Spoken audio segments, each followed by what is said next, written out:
Welcome back to True Crime with Dixon. Before we dive into today's chilling case, make sure you hit that subscribe button and ring the notification bell so you never miss an episode. Today, we're taking you on a journey through time and into the heart of Shenandoah National Park. It's a tale of two young women, a brutal crime, and a mystery that haunted investigators for almost 30 years. But here's the kicker. Just when it seemed like this cold case would remain frozen forever, a breakthrough in forensic science changed everything. So sit back, maybe leave the lights on, and prepare to discover how justice finally caught up with a killer who thought he'd gotten away with murder. Let's unravel the tragic story of Laura Winans and Julianne Williams and the relentless pursuit of truth that would span nearly 3 decades. In the serene beauty of Shenandoah National Park, a dark secret lingered for nearly 3 decades. The year was 1996, when two young women, Laura Lolly Winans and Julianne Julie Williams, embarked on what should have been an adventure of a lifetime. Little did they know that their journey would end in tragedy, leaving their loved ones searching for answers and justice for years to come. The peaceful Virginia wilderness became the stage for a heinous crime on May 24, 1996. Winans, 26, and Williams, 24, never returned from their camping trip near the Skyland Resort. As days passed and worry grew, their families reached out to the National Park Service, initiating an extensive search that would ultimately lead to a grim discovery on June 1, 1996. For years, the case remained unsolved, a cold reminder of the evil that can lurk in even the most beautiful places. But in 2021, a glimmer of hope emerged when a new FBI team took on the challenge of reviewing the murders. With determination and advanced forensic technology, they meticulously re-examined hundreds of leads and interviews. The breakthrough came when DNA evidence from the crime scene was retested by an accredited private lab. Working in collaboration with the Virginia State Police, the team uncovered a match in the FBI's combined DNA index system. The killer had a name: Walter Leo Jackson Sr., a convicted serial rapist from Cleveland. Jackson, an avid hiker and painter known to frequent Shenandoah National Park, had a long history of violent crimes, including kidnapping, rape, and assault. But he would never face justice for this particular crime, as he had died in an Ohio prison in March 2018. On a Thursday, nearly 28 years after the tragic events, the FBI's Richmond Field Office and the U.S. Attorney's Office for the Western District of Virginia finally announced the resolution of this long-standing mystery. Good morning. I'm Stanley Metter, Special Agent in charge of the FBI Richmond Field Office. I'm pleased to be joined here today by Christopher Cavanaugh, United States Attorney for the Western District of Virginia, Colonel Gary Settle, Superintendent of the Virginia State Police, and Christopher Kovleski, Special Agent in charge, National Park Service. We've brought you all here today for an announcement we've been working towards for nearly 3 decades. 28 years ago, two women, Laura Winans and Julianne Williams, known by their family and friends as Lolly and Julie, were viciously murdered in Shenandoah National Park. Their murders sparked shock and fear throughout the community and nation.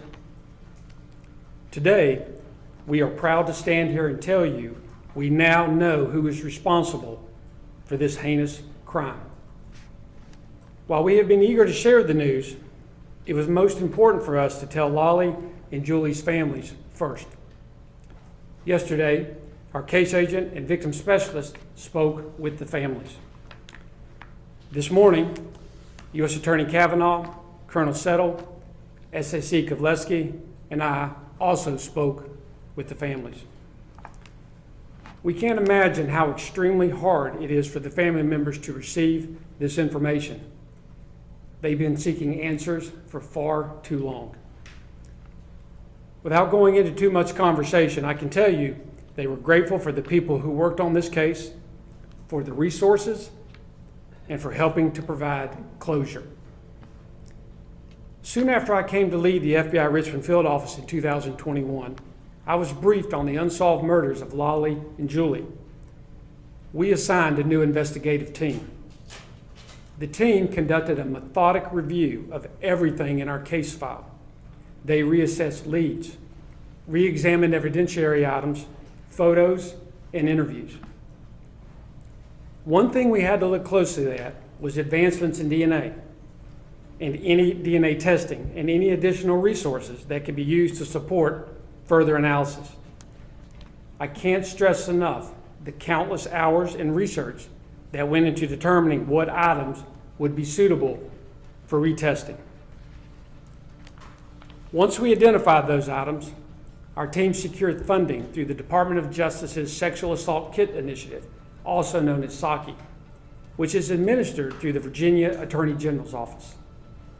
The approved grant allowed us to leverage the assistance of an accredited private lab to submit items for analysis. As a result of these examinations, DNA was successfully pulled from several items of evidence. From it, analysts obtained a CODIS-eligible profile. CODIS is the FBI's combined DNA index system. It contains DNA profiles of convicted offenders, unidentified subjects, and missing persons. Today, we are here to tell you our positive match is to Walter Leo Jackson Sr., a convicted serial rapist, originally from the Cleveland, Ohio area. Even though we had this DNA match, we took additional steps and compared evidence from Lolly and Julie's murders directly to a buccal swab containing Jackson's DNA. Those matched results confirm a certainty that is rarely seen. 1 in 2.6 trillion. Sadly, as a result of the retests and further DNA comparisons, we are now able to say both Lolly and Julie were sexually assaulted. Jackson, who went by the name Leo, had a lengthy criminal history, including kidnapping, rapes, and assaults. He was sentenced to prison multiple times. His last arrest occurred in August 2011. Later in 2012, he was convicted of kidnapping and sentenced. He remained incarcerated from 2011 until his death in March of 2018. Once our team identified Jackson, they continued forward, learning more about his activities throughout the years. They coordinated with our partners at the Cleveland Police Department and the Cuyahoga County Prosecutor's Office. As we work to solve additional crimes Jackson may have committed, I would like to note for our law enforcement partners and the public that we identified 2 vehicles used by Jackson. First, a 1984 Chestnut Brown AMC Eagle, which we believe may have been the vehicle used during the time Lolly and Julie were murdered. The picture shown is a similar depiction of the vehicle. It is not the actual vehicle. Second, we identified a 1979 model Ford Econoline van that he was using at the time of his 2011 arrest. The photo depicted is the actual van. Jackson was known to use temporary tags, alter license plates, and frequently changed vehicles. We can now also confirm that Jackson, a residential painter by trade, was an avid hiker with past interests in travel to Shenandoah National Park. I will now turn it over to U.S. Attorney Christopher Cavanaugh.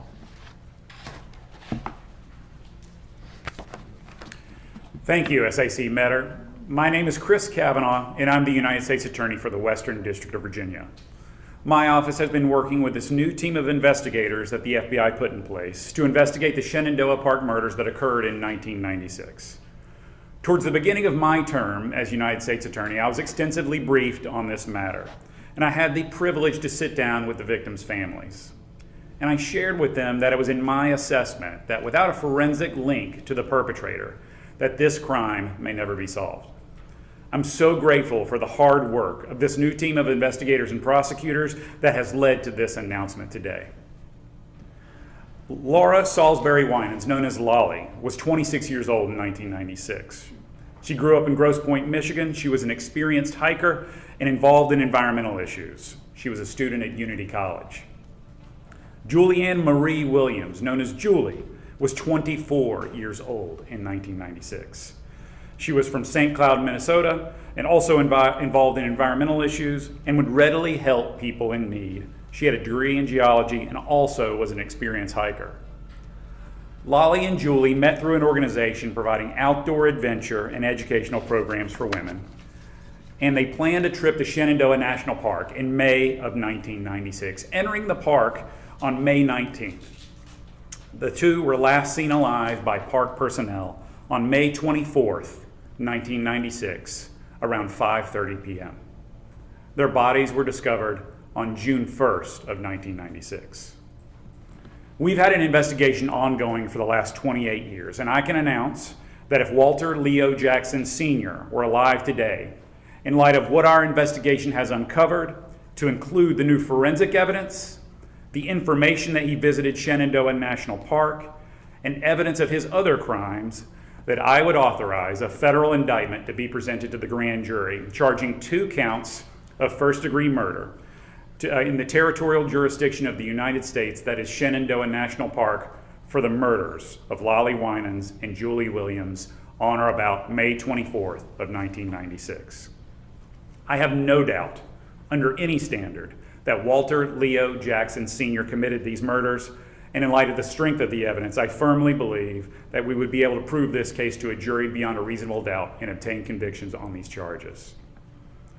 Moreover, in addition to the murder charges, our investigation has uncovered additional evidence through the new forensic testing that shows that the victims were sexually assaulted. And I would also authorize the indictment to include 2 counts of aggravated sexual abuse in the territorial jurisdiction of the United States in Shenandoah National Park. If Jackson were alive and we could take this case to trial, in addition to this forensic evidence, the government would also present evidence of 3 other crimes, sexual assaults, committed by Jackson. This evidence would be relevant and admissible to proving his intent, common scheme or plan, and identity. First, on June 5th of 1996, just days after the events that occurred in Shenandoah National Park, Jackson had returned to Cuyahoga County, Ohio, where he forcefully kidnapped and raped a woman as he held a knife to her throat. Second, a little over 1 month later, on July 16th of 1996 in Cuyahoga County, Ohio, Jackson broke into a dwelling, kidnapped, and raped a woman, again at knife point. Jackson was not initially identified in this investigation, and he remained at large. These 2 sexual assaults in June and July of 1996 occurred within just 2 months following the Shenandoah Park murders. Third, 15 years later, 7 of those intervening years Jackson spent incarcerated on a separate crime. In 2011, Jackson violently abducted and raped a woman, again in Cuyahoga County, Ohio.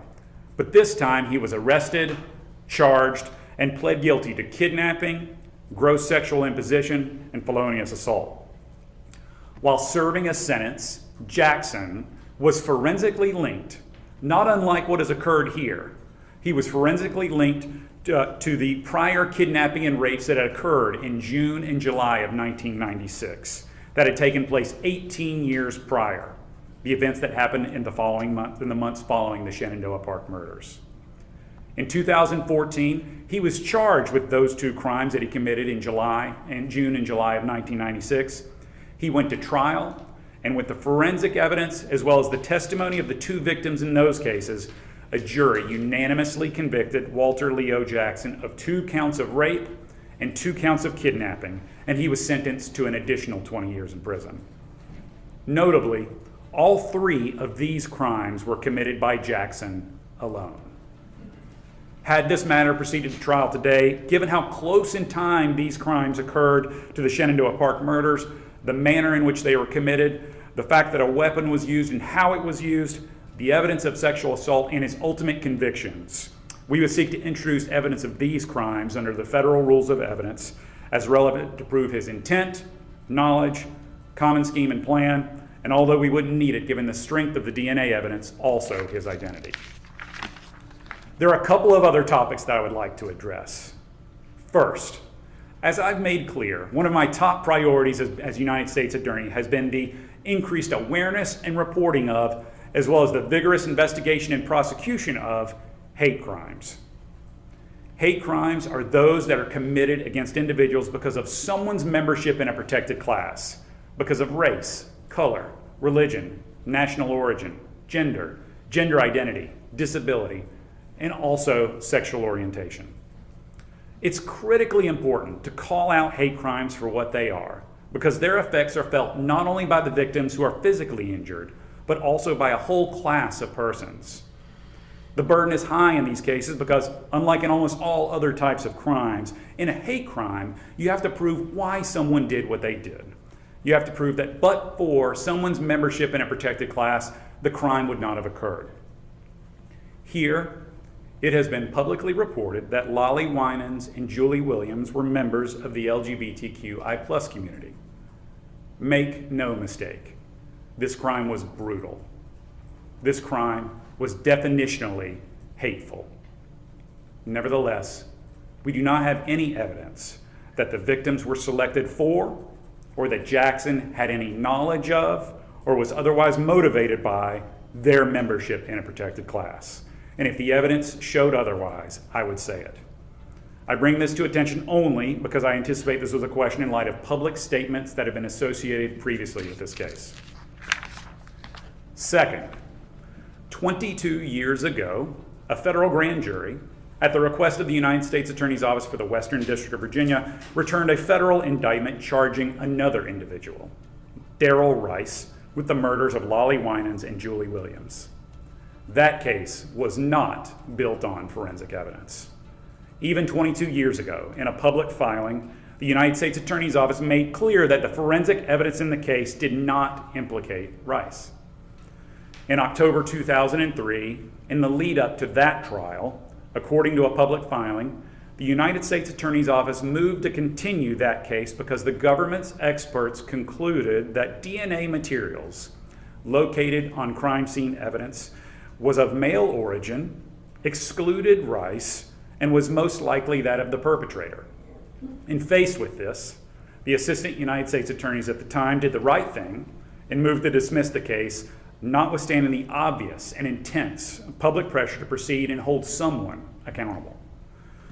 It was in a retesting of the crime scene evidence that developed the profile that was uploaded into the national database that led us to Walter Leo Jackson Sr., ultimately resulting in a finding that there was a 1 out of 2.6 trillion chance that it originated from someone other than Walter Leo Jackson Sr.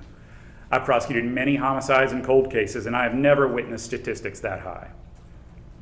So we conclusively know of Jackson's involvement for forensics, and we have no credible forensic evidence linking Rice or any other names associated previously with this case to the crime. But even putting forensics aside for a moment, we also see no connection or association, social or otherwise, between Jackson and Rice, or between Jackson and any of the other names that had ever been related to this case. And again, I note that Walter Jackson Leo Sr. committed the 3 other sexual assaults that I mentioned alone.